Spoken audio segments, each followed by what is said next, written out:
welcome to the realistic life of a human struggling to deal with herself. Responsibility of your own actions. I've got an internet crush. She's not a celebrity, but she's taken. So cute, I'm falling in love. Can't take the hint and give up. My mama told me don't talk to people you haven't met. I guess my mama. Hi guys, so it's May 21, 8:05 p.m. and tapos ko nang gawin yung gawain ko sa bahay. Kaya plano kong mag-online challenge. But it's not 'cause everybody you meet is dangerous. Fact 'cause they'll break your heart. 'Cause she plays it so cool, making up her own rules. And I'm a loser for thinking I've got any shot in the dark. Now it's here. Hi everyone! So last night, I attempt to do the all-nighter challenge but unfortunately, I failed. Habang nagsascroll ako sa Facebook, nakita ko na yung video lecture hanggang na episode 8. Oh my god, nasa episode 5 pa lang ako. Ay, so I really need to do na. Tell me what am I supposed to do? 'Cause I've got an internet crush. Yay! Finally, tapos na ako mag-lecture ng 1 to 5. Ay, so ito naman yung next na. Pero I'm so... pero inaantok na ako. Inaantok na ako. Wala na guys, masakit na ulo ko. I can't do this na. Siguro dahil kulang ako sa tulog. Kasi nga, 1:32 ako nakatulog. Tapos nagising ako ng 5. So masakit na talaga yung ulo ko. Wala, bukas na lang to. Yeah. 1 to 3, the video lecture is tatapusin ko bukas. She's not a celebrity, but she's taken. Still can't help falling in love. Can't take the hint. Hi.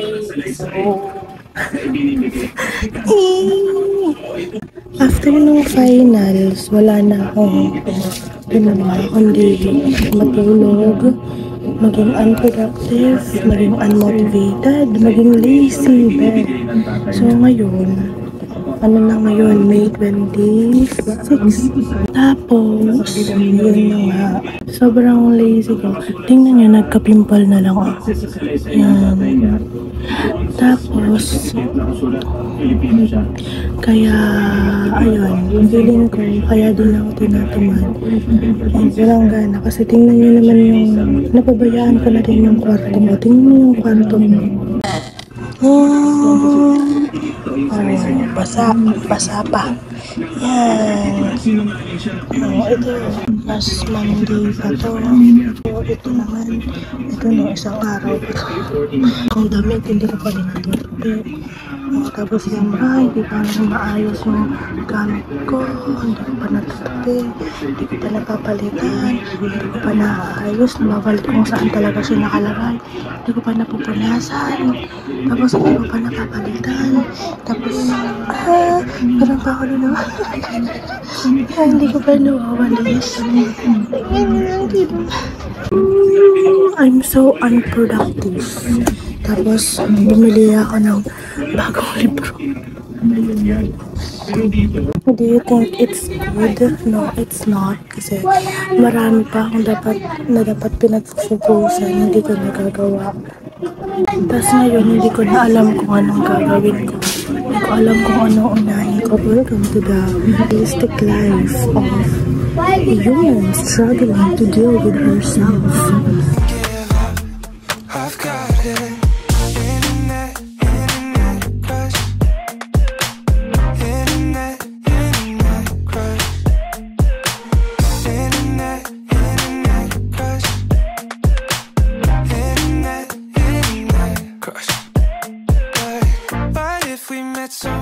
so would things be different? Or am I wasting my time?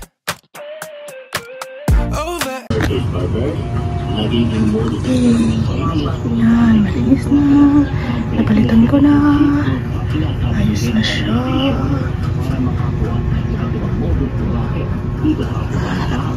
Bunas na. Napalitan ko na.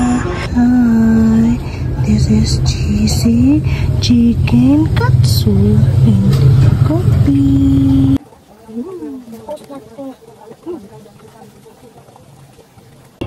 Hi, it's 3:38 p.m. and I'm going to church. Let's drink vitamin C. Kasi, ayun, feeling ko, ayaw ko lang magkasakit.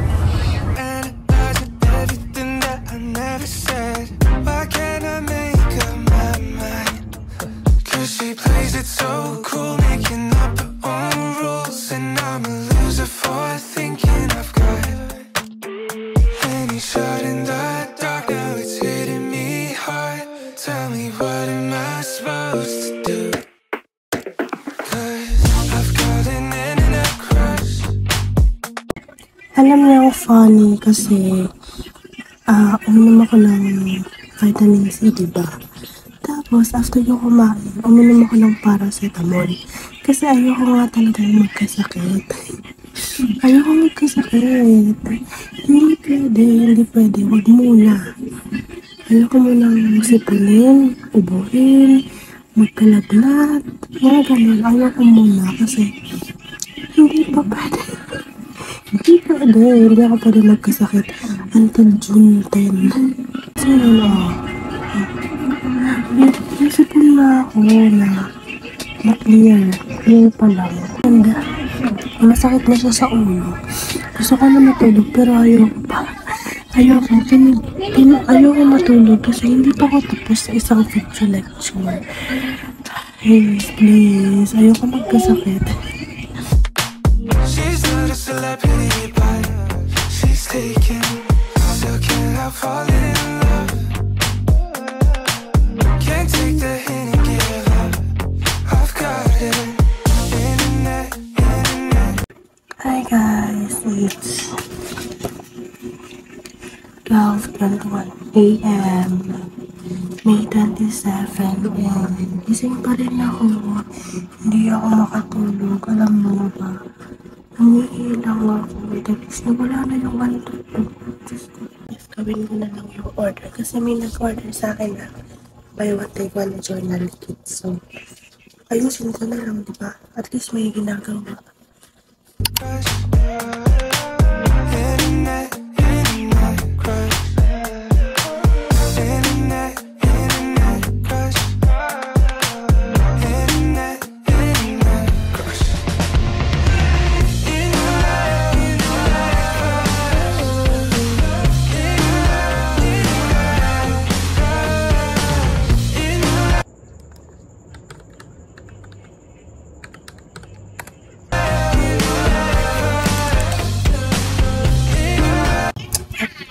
Kasi sabi ko pa lang kagabi na ayaw ko magkasakit, hindi pwede, bawal.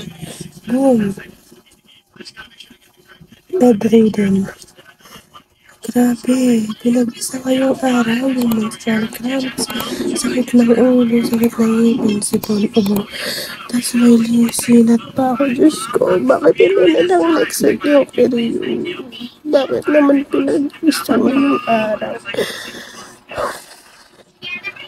Ay, gusto ko na tapusin yung note taking. Pero hindi nagkaka-operate yung body ko.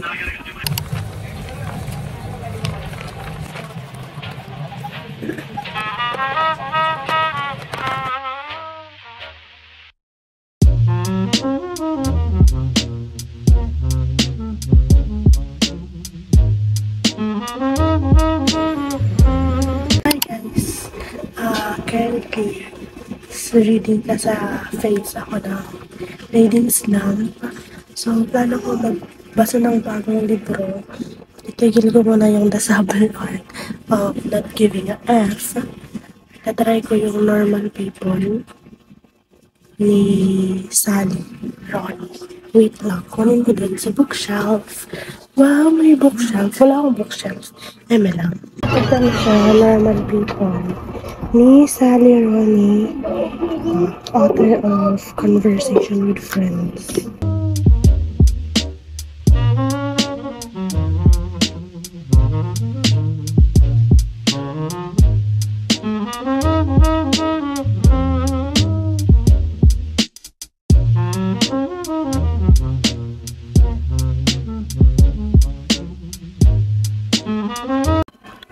I can't do it.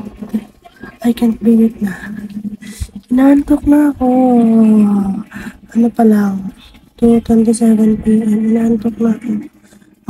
Magpa-power nap muna ako. Tapos i-alarm ko to. I-alarm ko yung tablet sa 3 p.m. 3 p.m. Okay, 3 p.m. mag-alarm siya. Alam mo guys, yung ginagamit ko ano ngayon, tripod. Nabili ko sa Shopee for 1 peso. Piso lang. Ito yung ginamit ko kanina pa time lapse. Ganyan. Piso lang siya. Tapos na-adjust. Ganyan. Eme, ganyan. Ay, mabuti pa. Mag-time lapse din ako habang natutulog. Try lang.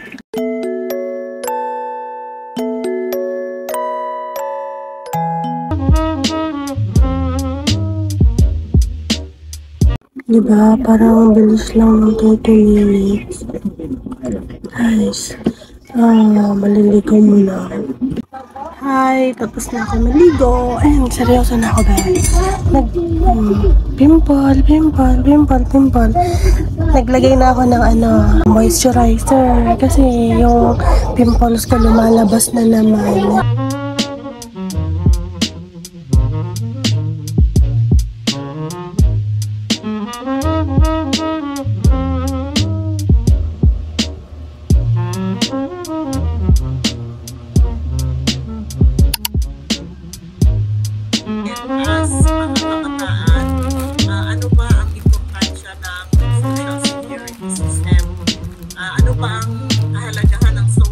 Hi, so I just finished reading the book, The Subtle Art of Not Giving a F.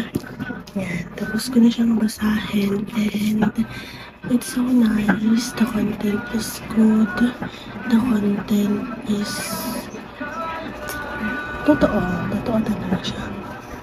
Tapos, this book is about understanding your well-being while taking accountability and responsibility of your own actions. This book is so good. I will recommend na basahin ito. And if stars naman, 5 out of 5. This book is good. May mga self-help kasi nakakala ko hindi na nakakatulong. Pero somehow, maraming content sa book na to yung nakatulong sa akin para ma-realize yung kung ano talaga yung nararamdaman ko, ano ba talaga ako,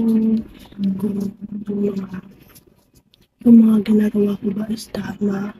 And marami akong na-realize dito na totoo namang fault ko, totoo rin naman na fault ng iba, pero yun nga, I am responsible of my own healing. I am responsible and accountable of my own actions.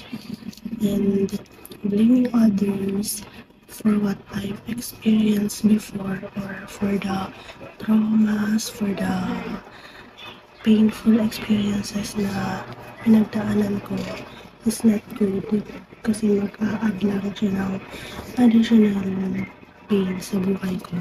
So yes, yun. This is so nice. I like this.